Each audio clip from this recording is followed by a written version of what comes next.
येत्या 22 तारखेला नवी मुंबई महानगरपालिका निवडणुकीसह पनवेल ग्रामपंचायतीची निवडणूक देखील संपन्न होणार आहे। ग्रामपंचायत निवडणुकींच्या पार्श्वभूमीवर पोसरी ग्रुप ग्रामपंचायतीच्या प्रभाग क्रमांक 2 च्या उमेदवाराच्या प्रचारार्थ माननीय विवेक पाटील यांच्या नेतृत्वाखाली एका जाहीर सभेचं आयोजन करण्यात आलं होतं। या प्रसंगी उपस्थितांना मार्गदर्शन करताना माननीय विवेक पाटील यांनी विरोधकांवर खडसून टीका केली।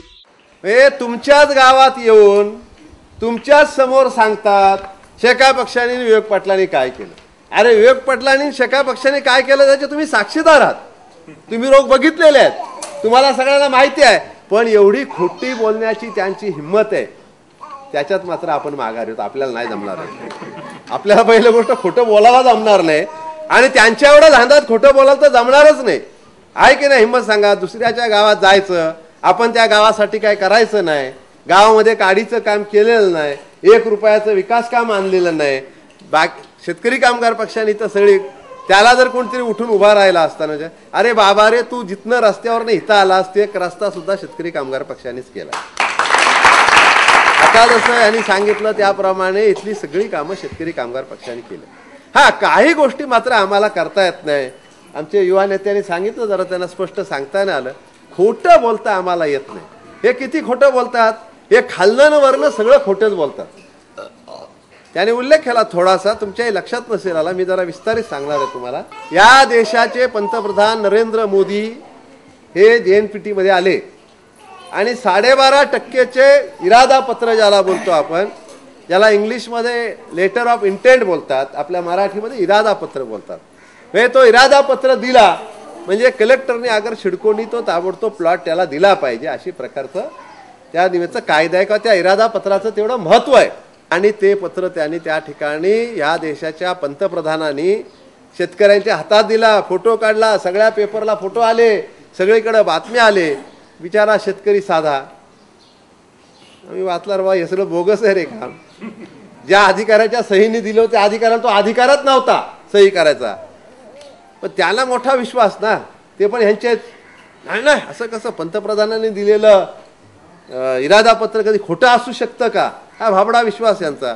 गेले कलेक्टरकडे, साहेब बघा आम्हाला आता पंतप्रधानांनी इरादा पत्र दिलंय, आम्हाला ताबडतोब प्लॉट देऊन टाका। कलेक्टरने लेखी उत्तर दिलं, ह्या इरादा पत्राच्या आधारावर आम्ही तुम्हाला प्लॉट देऊ शकत नाही, हे इरादा पत्र कुठल्याही कायद्यात बसत नाही। बोलता येईल एवढं खोटं तुम्हाला? बोलता येईल का सांगा तुम्हाला एवढं खोटं? हे एवढं खोटे बोलणार आहेत। आता हे जे काल आलते ना कोण उमेदवार होते ते, त्या उमेदवाराला विचारायला पाहिजे होता, हिरो मात्र तुम्ही जायला पाहिजे होता, अरे बाबा रे तू या गावात आलास, तू या विधानसभेच्या निवडणुकीच्या आधी हे दाताडे गावाचं नाव कुठंतरी आहे पनवेल तालुक्यात, ते गावाचं नाव तरी माहिती होतं का?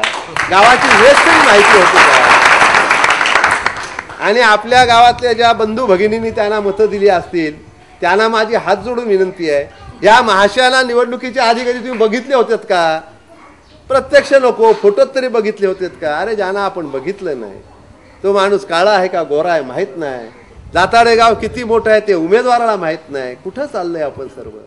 दरम्यान यावेळी या जाहीर सभेमध्ये स्थानिक नागरिकांनी शेतकरी कामगार पक्षाच्या वतीने करण्यात आलेल्या कार्यांवर प्रकाश टाकला। साहेबांच्या मार्गदर्शनाखाली आणि साहेबांच्या निधीतून आपण केलेली आहे आणि कुठली कामं केलेली आहेत, यापैकी एकतरी काम ह्या कुठल्या पक्षाने केलं असेल तर मला त्यांनी दाखवून द्यावं। मी जी कामं वाचतो त्यापैकी एकतरी काम जर कुठल्या पक्षाने केलं असेल तर त्यांनी मला दाखवून द्यावं। हां, शाळेच्या दोन स्लॅबच्या इमारती साहेबांच्या मार्गदर्शनाखाली झालेल्या आहेत। गावातील अंतर्गत गल्ल्यावर रस्ते काँक्रिटीकरण साहेबाईच केलेले आहेत। गावातील मेन रस्ता ते स्मशानभूमीपर्यंत जाणारा रस्ता आपण साहेबाई केलेला आहे। तो पण त्या पार्टीवाल्याला याही फोन केला, अरे नाना रस्ता करतो, तुमच्या जागेतून रस्ता जाते, तुम्ही या आणि त्याला अडवा। ते आले आणि मला बोलले, अरे तुम्ही इथून रस्ता घ्यायचा नाही, रस्ता आपल्या महादू पाटील यांच्या शेतातून जाणार होता। पण मी काय बोललो, मी साहेबांना सांगतो नंतर रस्ता थांबवतो, मी रस्ता थांबवणार नाही। साहेबांचं नाव घेतल्यानंतर तो निघून गेला, तुम्ही करून टाका। आणि साहेबांच्या मार्गदर्शनाखाली जेवढी कामं झालीत त्याचा जरा आपण आदर ठेवून, आपल्या पुढे 2 मतं आहेत, रामदास नारायण भोईर कब्बसी याचं बटन दाबून आणि शेता संतोष म्हात्रे यांचा कपाट या निशाणीवर समोरचं बटन दाबून आपण निवडून आणत आहे।